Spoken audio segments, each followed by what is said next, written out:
तुळजाभवानी मंदिर संस्थानने मंदिरात कलम 36 ची अंमलबजावणी करण्याची मागणी पुजारी मंडळाने जिल्हाधिकारी तथा श्री तुळजाभवानी मंदिर संस्थान अध्यक्ष यांना निवेदन देऊन केली आहे।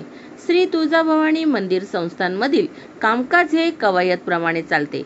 कलम 36 प्रमाणे ज्या 16 आणे पुजारी यांची यादीप्रमाणे ज्यांची पाळी आहे त्यांच्या घराण्यातील व्यक्तीने पाळीला असणे आवश्यक आहे, परंतु कोणाच्या पाळीला कोणीही 36 आणे पुजारी पाळीला थांबतो याबाबत आपल्याकडे जमा असलेल्या यादीवरून निदर्शनास येईल। तसेच अभिषेक पूजेच्या वेळी 16 आणे पुजारी हे भक्तांची अभिषेक पूजा ओटी भरणे हे गाभाऱ्यात करतात, किमान 10 मिनिटांमध्ये एक पूजा करतात, तर इतर पुजाऱ्यांना ताबडतोब बाहेर काढले जाते। ही बाब अत्यंत दुर्दैवी आहे।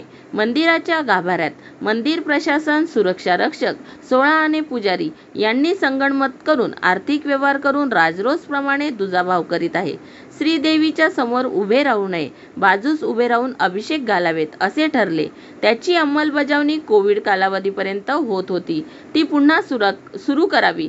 तसेच काही लोक पुजारी नसताना धोतर घालून प्रवेश करतात असे निदर्शनास आले आहे। त्यामुळे आपल्या स्तरावर निर्णय घेऊन अंमलबजावणी करावी। जर आपण कलम 36 ची अंमलबजावणी न झाल्यास आम्हाला न्यायालयात दाद मागावी लागेल याची नोंद घ्यावी, असेही निवेदनात म्हटले आहे। द हिंद न्यूजसाठी प्रवीण कदम, तुळजापूर।